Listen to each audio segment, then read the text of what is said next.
Hi, Jeremiah Robinson from Information Assets, going to share another video going over some of the statistics around COVID-19 with a particular focus on Wisconsin.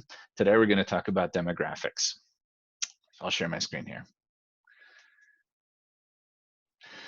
So you can see, I'll move this over a little bit, age, right? And age has been the most talked about and probably the most significant factor in terms of how people have responded to COVID-19. We're learning new things like how it seems to affect some kids, at least kids who were pre-existing sick. We've learned things like people who have asthma appear not to be as affected negatively any more than anybody else, but people who have hypertension and diabetes seems to be affected at higher rates. But age still dominates in terms of the effect. People who are older are much more likely to pass away as a result of the disease. And we can see that on the bottom chart here. So here's the percentage of people in Wisconsin at each age group who have ended up dying from the disease. We can see, up through age 40, a very small percentage of people who have tested positive have died, right? And we know that somewhere around 10 times as many people have gotten the disease, have tested positive, between 5 and 10 times as many people, based on the actual death rate compared to the death rate from people who've been tested. So, 5 to 10 times as many people have gotten the disease as have tested positive. But of the people who've tested positive, once you turn 50, then the rates start to climb dramatically. 2% of people at age 50 plus have tested positive, passed away, up to 31% of people who are 90 plus who've tested positive have passed away. So it's very, very age driven.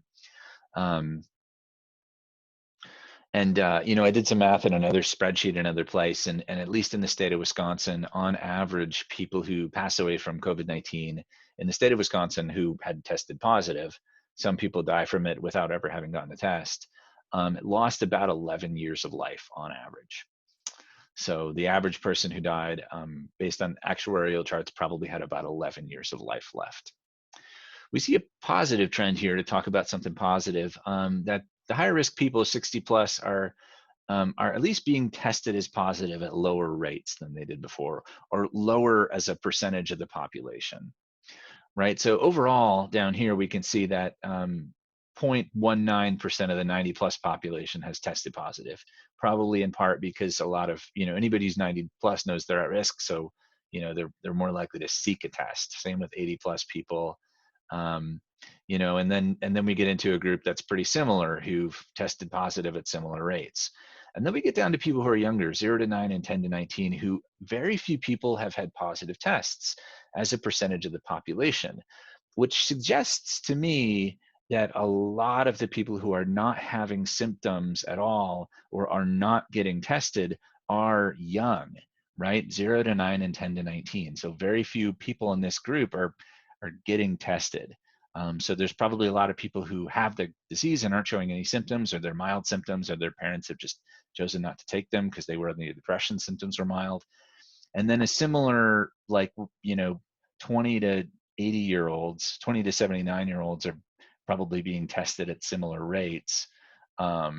And then 80 to 90-year-olds are being tested at higher rates is probably what this means. I think that's probably the biggest conclusion, is that younger people are just not getting tested because they're not showing symptoms. Thankfully, we are seeing as a percentage of positive tests, people over 60 are going down, right? So fewer people over 60 are testing positive compared to people under 60, right? Which, as we can see, people under 60 are much more likely to have a positive outcome. Well, I wouldn't call it a positive outcome, but an outcome that doesn't involve death, which is positive. So here we look at race, and we see people who have tested positive down here in the bottom left. So as a percent of the population in Wisconsin who's tested positive, African Americans are the highest, followed by I actually can't remember what this is. MLTOTH. Multi-ethnic, I think. Multi-ethnic other, people who've got multiple races and decided not to specify one as a priority. And so this is interesting. So these people are getting the disease at much higher rates, followed by Asians and American Indians. and then white people. And there's possibly a bunch of reasons for this. One is potentially related to outcomes. So if African Americans get the disease and get a more serious case, either because of their past experience of healthcare, not having as much healthcare, or having a pre-existing condition as a result of either personal choices or healthcare. There's also people who talk about vitamin D deficiency and people who have pigmented skin tones. And then there's the urban-rural issue, right? So it's well known that lots of the concentration of people from multi-ethnic backgrounds and African Americans is much higher in urban areas. And obviously urban areas, as we've seen nationally, more people are getting sick more quickly, although that's starting to even out over time. So it'll be interesting to see as people in rural areas start to grow in terms of the percentage of people that are sick. Do white people and people who are more likely to live in rural areas like American Indians start to show higher percentage of the population testing positive and catching up with African Americans and multi-ethnic folks? Looking over here, and then we can see percentages over time, right? So the percentage of people who have gotten the disease, percentage of white people, we can see is increasing from 49% for 54% of the people who are currently sick or who have tested positive. African Americans are orange here, and we can see that the percentage has decreased. So it was 27%, now it's 21% of the positive tests have been African Americans, which speaks to maybe that trend. Maybe it's driven by urban or just living in cities. And so as the disease makes its way into rural areas, that 21% will start to drop closer to the percentage of the population that is African Americans. And then there's some people who are unknown, which I didn't include in this chart down here. And then there's the death rates, right? So of the people who are testing positive, which are already probably sicker than on average, because people are more likely to get tested if they have a case of the illness. It's also possible that people in these groups are more likely to get tested because they know somebody who was sick, and so they chose to get tested because they knew they might have been exposed. But we do see African Americans are dying at higher rates, and there's been, I talked about some of the reasons that could possibly be, followed by white people, and then American Indians, Asians, and interestingly, multi-ethnic folks are, and these numbers, are maybe to be held in a little bit of suspicion because exactly how things are defined statewide can vary in terms of the percent of population that's multi-ethnic. It depends on how people fill out forms. So that's race. We look at gender and we see on average, just slightly more females have gotten sick than men. So back here it was 46% male, here it's 49% male. And so, it started to even out, but in the early days, slightly more women were getting sick, maybe because of the professions that men and women tend to be in. I don't have a particularly good explanation for that, but there is this consistent trend. Yeah, so you can see overall a slightly higher number of females have gotten sick. There is this very strong trend of females faring better, right? So women are surviving at a much higher rate than men. If men get sick, they have this death rate, which is shown as 0 when I hover over it. It's a small percentage, 0.0, 0.0 probably 6 here. So 6% of men who are testing positive are passing away, compared to 0.35 or so percent of women.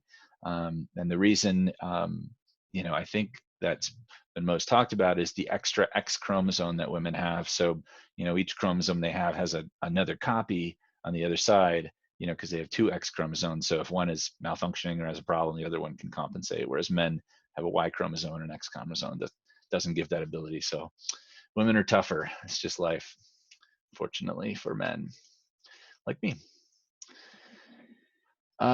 We can see overall the percentage of people in ICUs who have passed away. And that's the main takeaway from this chart. So overall, here's the people in Wisconsin who's tested positive. Here's the people who've gone to the hospital, maybe 10% of this. Here's the people who've ended up in the ICU, and then the people who've ended up dying. And so the takeaway here, I think, is that 464 people ended up in the ICU and 418 of them passed away.